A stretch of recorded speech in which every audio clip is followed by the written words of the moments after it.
vocês. Vê só, como prometido na videoconferência que foi realizada, tá? Às 9h25, eu tô gravando, tá? O que foi falado na videoconferência e repassando também o material utilizado, tá certo? Aí, vê só, na videoconferência, a gente acertou o seguinte, que vai ser uma videoconferência para a gente discutir e conversar um pouquinho sobre os conceitos que vamos estudar, tá, ao longo do ano. E uma aula gravada só sendo resolução de exercício, tá?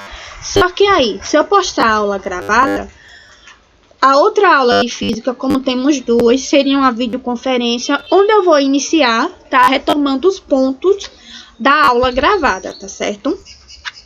Vê só.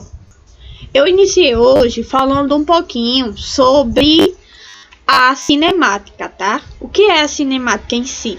Cinemática é a área da física, a área mecânica da física, que visa estudar e descrever o movimento dos corpos, sem se preocupar, tá, com os motivos e ou as causas desse deslocamento.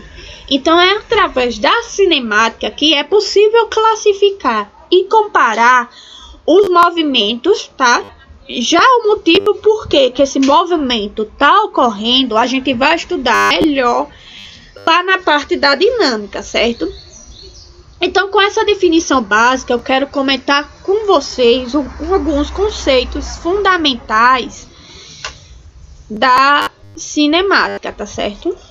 Que são eles: o referencial, o movimento, o repouso, a trajetória, a questão do deslocamento, tá? O ponto material e o corpo extenso.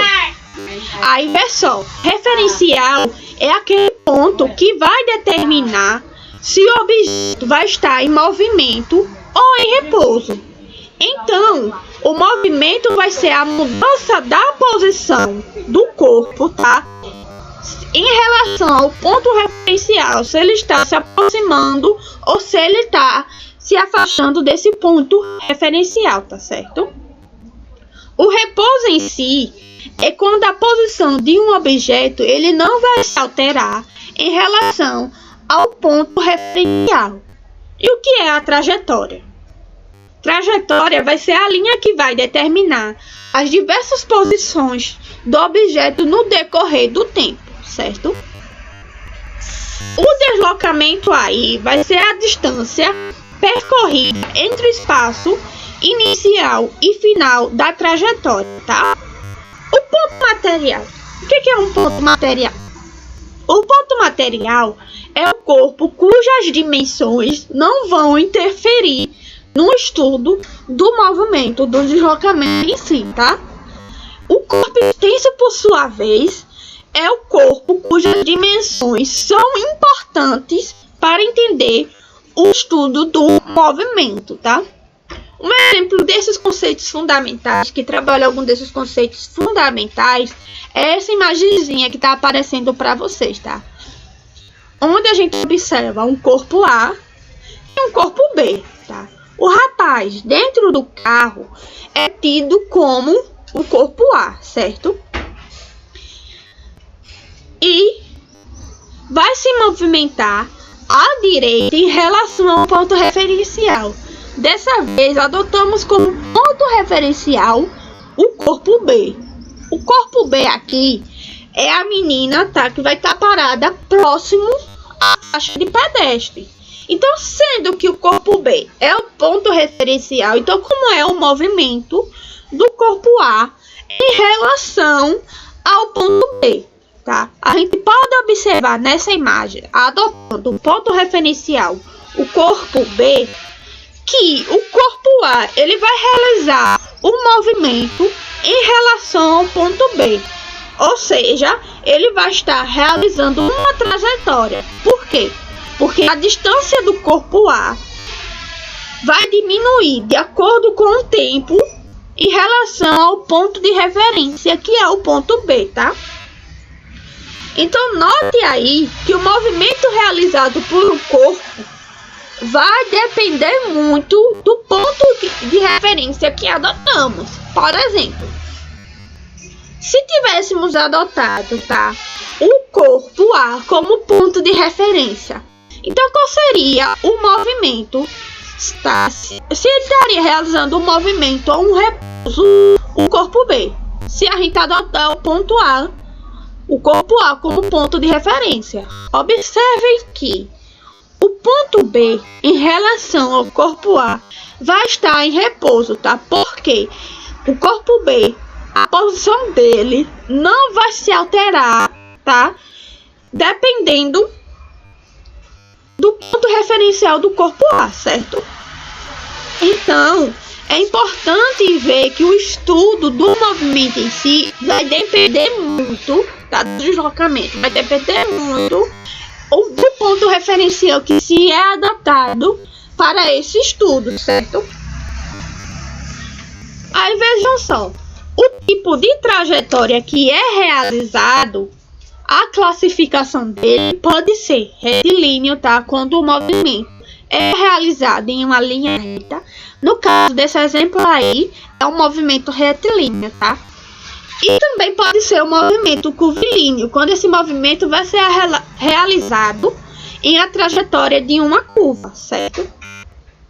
Mas aí, como é que a gente pode obter valores? A gente pode obter valores através de algumas fórmulas que são características de estudo da cinemática, tá? Que é a velocidade escalar média, certo? Que é a aceleração, tá? A função horária do espaço, certo?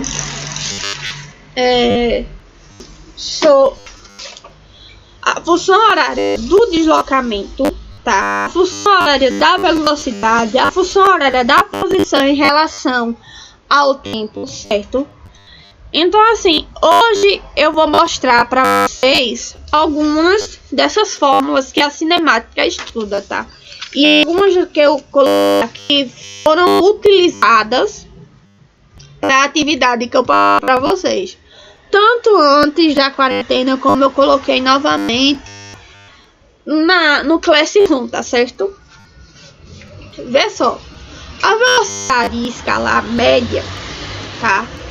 Ela é obtida através da seguinte fórmula: V igual a delta D sobre delta T, tá? Onde delta D ou algumas fórmulas de velocidade escala, algumas fórmulas não,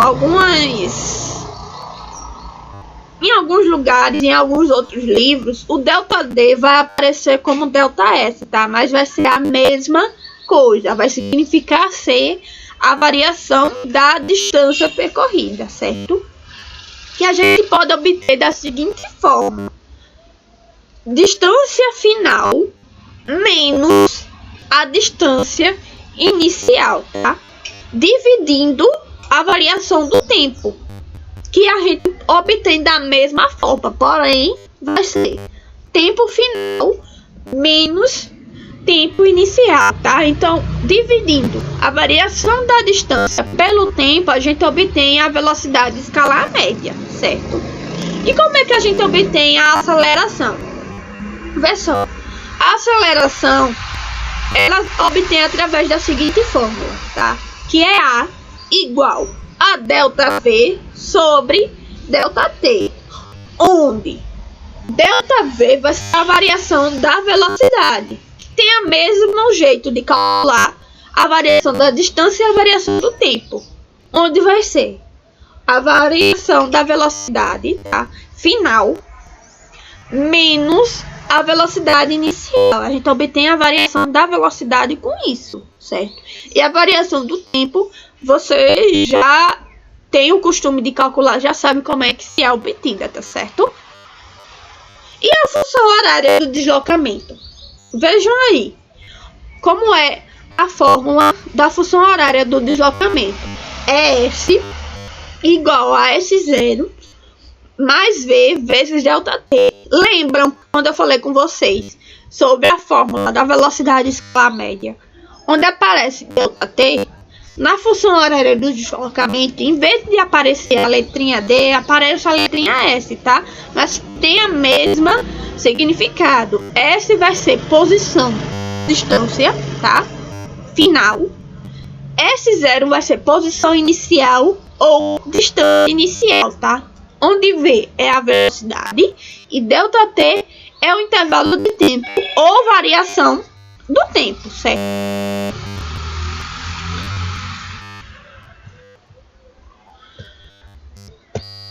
Vê só, aqui eu tô apresentando para vocês a função horária da posição em função do tempo, com relação ao tempo, tá? Onde nessa função aí a gente já vê uma letrinha diferente em relação da função horária da posição que a gente viu, tá? Que é a letrinha A, que significa a aceleração. Como é que a gente calcula a função horária da posição em relação ao tempo? Através da seguinte fórmula, certo? S igual a S0 mais V0 vezes o tempo, tá? Mais 1 sobre 2 vezes a aceleração vezes o tempo ao quadrado, certo? Lembrando a vocês que o S é a posição ou distância final, o S0 é a posição ou distância inicial, V0 aí é a velocidade inicial, certo? T é o tempo e A é a aceleração, certo? As fórmulas que eu citei para vocês fazem parte do movimento uniforme e do movimento uniformemente variado, tá certo?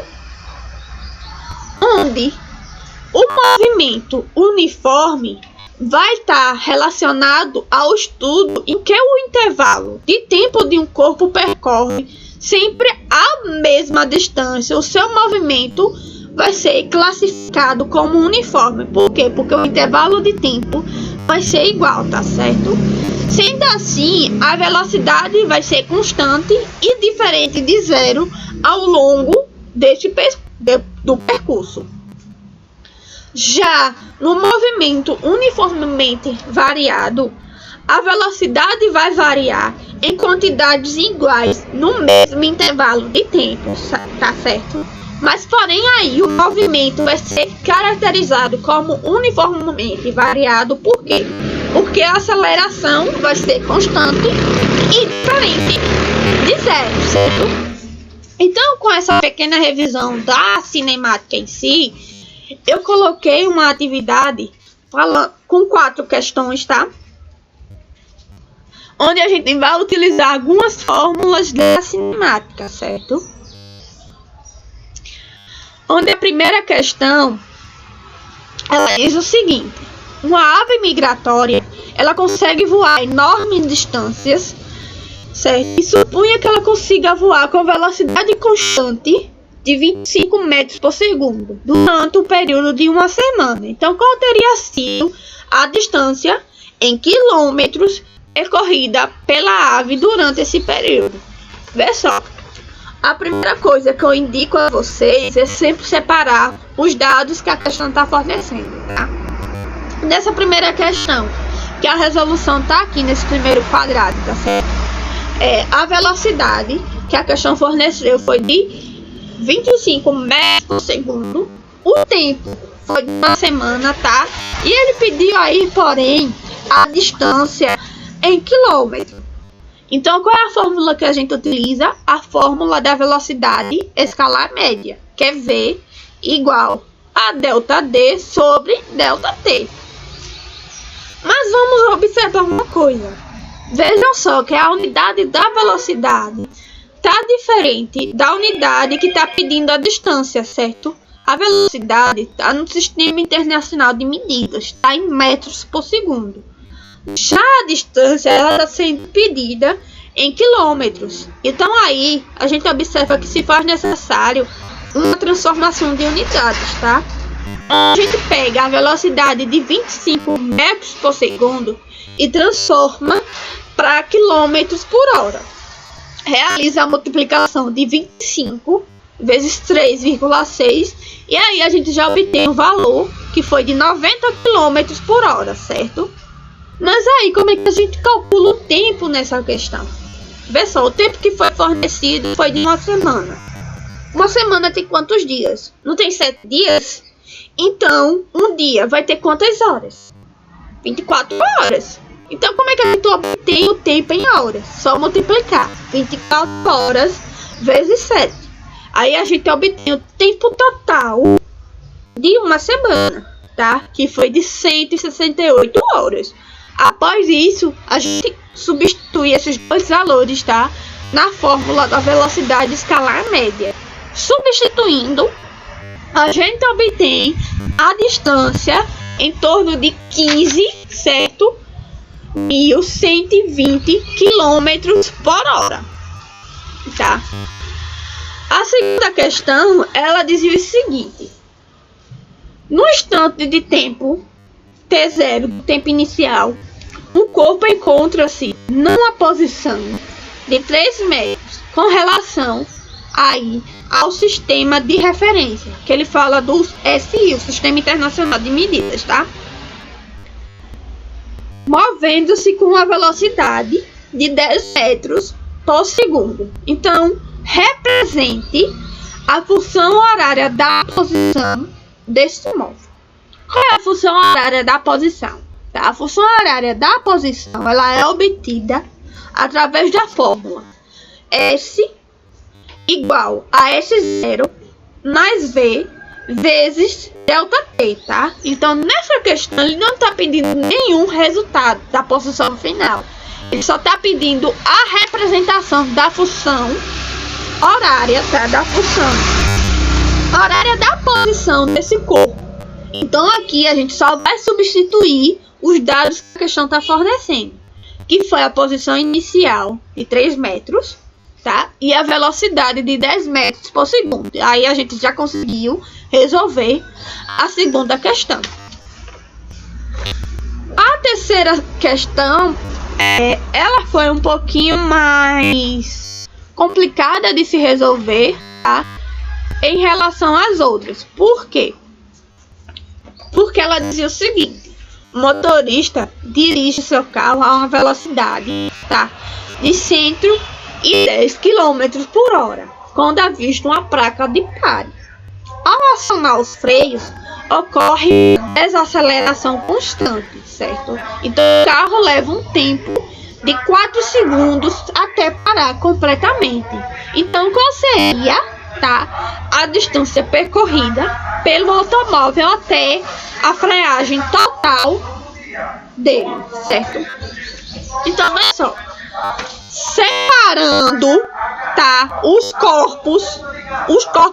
dados que a questão está fornecendo aí, que foi a velocidade e o tempo, a gente observa que está pedindo a variação da distância, tá? Qual foi a velocidade?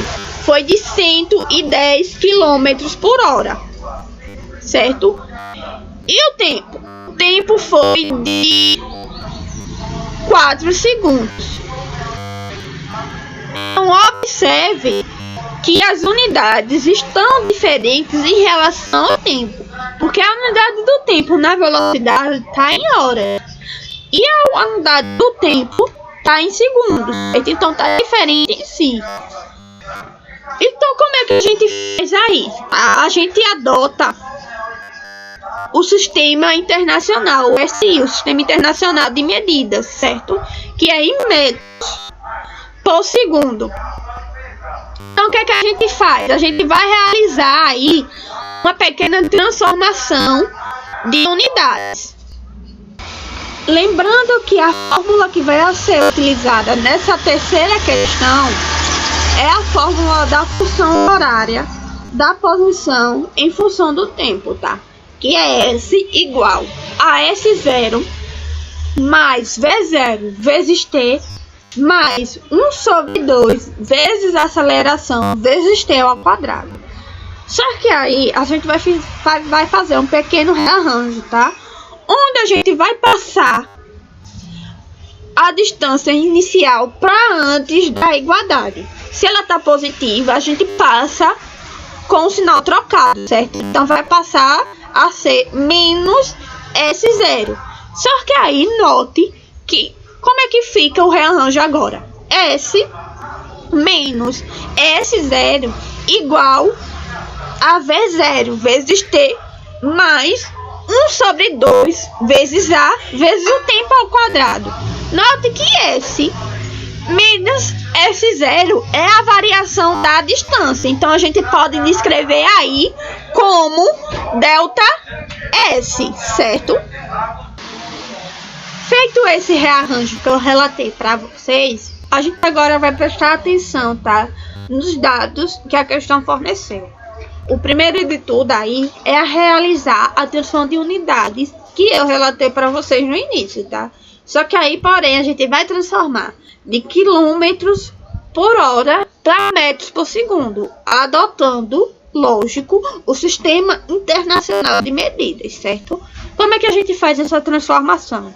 A gente aí pega o valor da velocidade inicial e divide por 3,6, certo? Aí a gente já obtém o valor em metros por segundo. Mas, para a gente utilizar a fórmula da função horária, tá? Da posição em função do tempo, a gente precisa da aceleração. Então, aí é preciso calcular a aceleração escalar média, certo? Então, como é que a gente calcula? Através da fórmula A igual a ΔV sobre ΔT, certo? Como é a variação da velocidade? Pessoal, a variação da velocidade não é obtida através de V menos a velocidade inicial, onde a velocidade final vai ser 0, tá? Porque é a velocidade final após a freagem total do carro, certo? Vai ser 0.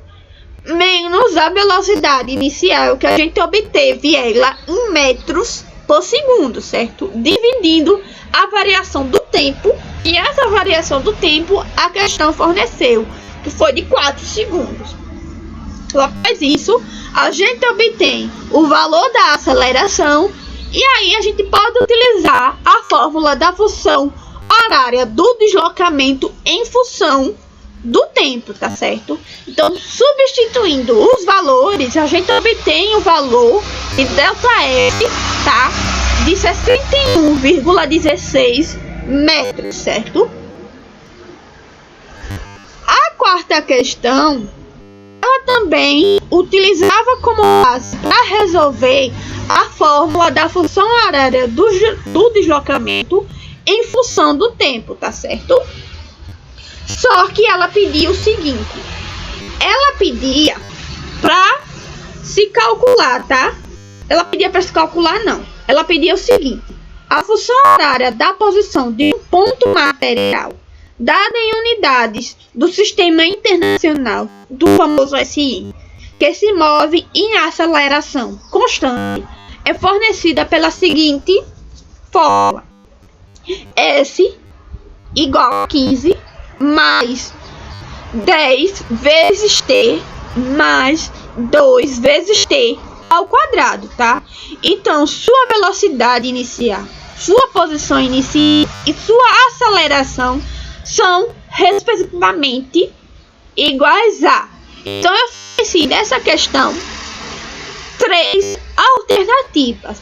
Mas, para a gente observar essa alternativa, a alternativa correta, a gente tem que fazer a relação da fórmula da função horária do deslocamento em função do tempo com a representação que a questão forneceu, tá certo? Onde a gente pode identificar que a posição inicial, tá, é de 15 metros, certo? A velocidade é de 10 metros por segundo, mas aí a aceleração vai ser de 2 metros, mas se a gente fazer a relação da representação com a fórmula da função horária do deslocamento em função do tempo, note que a aceleração não vai ser de 2 metros. Por quê? Porque a aceleração antes tem 1 dividindo 2 vezes a aceleração vezes o tempo ao quadrado. Então, na alternativa, a gente tem que buscar a alternativa que apresenta um número que, dividido por 2, obtém um valor da representação, tá? Que a questão fornecer. No caso das 3 que eu ofereci, a alternativa que apresentava isso, ela a letra C, tá? Foi um valor da aceleração de 4 metros por segundo ao quadrado. Onde, se a gente dividir esse valor por 2, obtém o valor que a representação nos deu, que foi de 2 vezes t ao quadrado, tá certo? Então, finalizado isso, eu posso iniciar agora com vocês o assunto, tá, do segundo ano de física, que é sobre calorimetria. Calor versus temperatura, tá? Vou brigar aqui para te definir o que é calor e o que é temperatura, tá?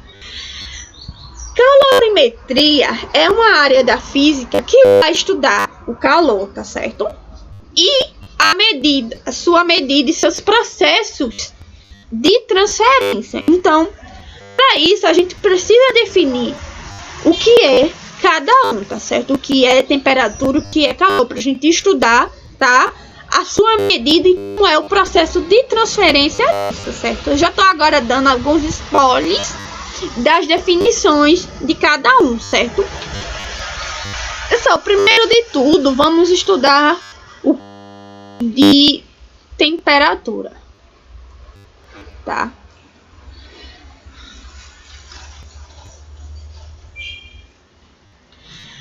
O conceito de temperatura, a gente deve entender nesse conceito o comportamento microscópico dos corpos, tá? Vai existir uma teoria que a gente chama de teoria cinético-molecular da matéria, que, segundo ela, todos os corpos em si são formados por partículas microscópicas que estão em permanente movimentação, tá certo? Então, essas partículas, portanto, têm uma energia cinética. Então, a soma da energia cinética de translação média de todas essas partículas em movimento de um corpo é denominada de energia térmica, certo? Então, de forma macroscópica, essa energia está relacionada diretamente à temperatura. Como? Quanto maior for a energia cinética dessas partículas, maior vai ser a temperatura de um corpo. Então, a gente implica dizer que quanto maior for o movimento dessas partículas, maior vai ser a temperatura. Quanto menor for o movimento dessas partículas, menor vai ser a temperatura. Então, a gente consegue observar essa relação, tá? Com essa imagem que está aparecendo para vocês aqui, desses dois corpos. Onde o primeiro corpo, tá? A gente observa que as moléculas estão bastante agitadas, estão realizando bastante movimento, tá certo? Então, aí a gente implica dizer que a temperatura desse corpo está elevada, está alta. Já no segundo corpo, nesse corpo B aqui, a gente observa que as moléculas elas estão pouco agitadas, certo? Então, a temperatura dele vai estar baixa, certo? Então, como é que a gente falou da temperatura? Qual é o instrumento que a gente utiliza para fazer a medição da temperatura, tá? É um instrumento que vocês conhecem, que a gente está utilizando bastante no nosso cotidiano, tá? E é o termômetro, tá? O termômetro é o dispositivo que vai ser usado para medir a temperatura, certo? Mas existem vários tipos de termômetros, também com diversas funções, tá? Os mais comuns que a gente vê bastante no nosso cotidiano é o termômetro clínico, o termômetro de lâmina bimetálica, tá? O termômetro a gás e o termômetro de rua, tá certo? Mas aí, como é que a gente consegue atingir o equilíbrio térmico, tá? Vê só. O equilíbrio térmico, ela é o seguinte: todos os corpos vão tender a estar sempre aí de forma espontânea para o mesmo estado térmico, para estarem a mesma temperatura, tá certo? Essa imagenzinha que tá aparecendo para vocês mostra como é que tá ocorrendo isso. Onde o corpo que está em vermelho aqui está em uma temperatura elevada, tá? E esse corpo que está em azul, ele está com uma temperatura baixa. Então esse corpo com temperatura mais elevada, ele tende a ir de forma mais espontânea, tá? A estar a uma mesma temperatura que o corpo que está em azul aí, certo? Então aí vai haver uma transferência de energia a atingir um mesmo equilíbrio térmico, tá certo? Onde a definição de equilíbrio térmico é que pode ser dois ou mais sistemas físicos vão estar em equilíbrio entre si só quando suas temperaturas são iguais, tá certo?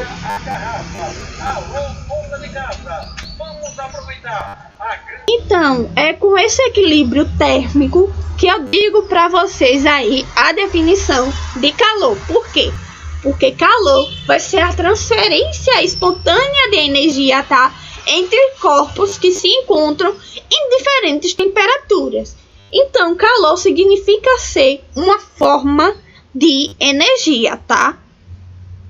Definindo de uma melhor forma, a transferência espontânea de energia entre os corpos é provocada pela diferença de temperatura, tá? E essa energia que vai transitar entre os corpos é denominada de calor, certo?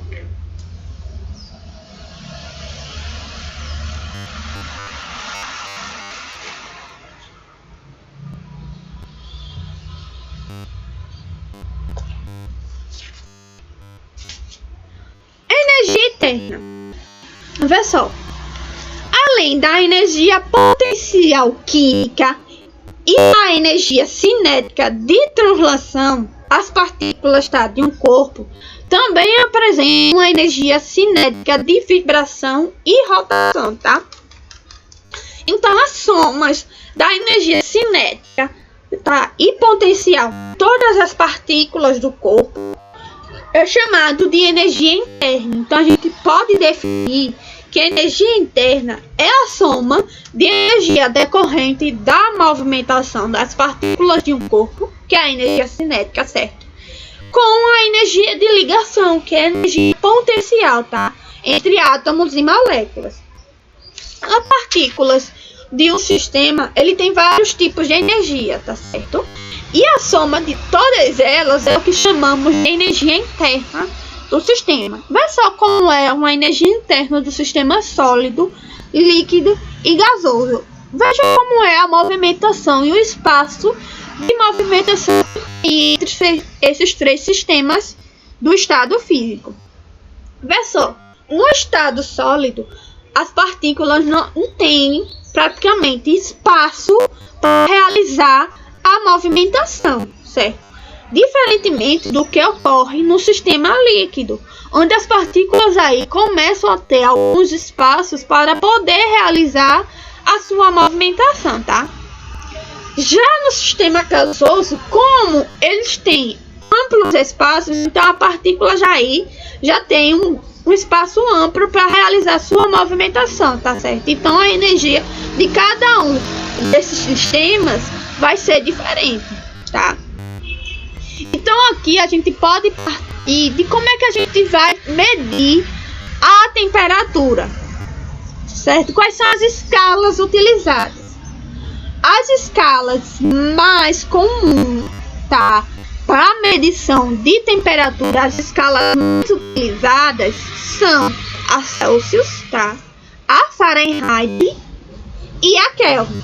Tem alguns locais que usam a escala Celsius, uns usam a escala de Fahrenheit e outras usam a escala de Kelvin. O que eu quero pedir para vocês aqui é que pesquisem um pouco sobre essas escalas termométricas, tá? Celsius, Fahrenheit e Kelvin, que a gente vai na próxima aula ver quais são as unidades correspondentes a essas três e como é, tá, o processo de conversão de uma medida de temperatura para outra, tá certo? Então, com isso, eu fecho a aula gravada e a conferência de vocês, certo? Então, obrigado e até a próxima.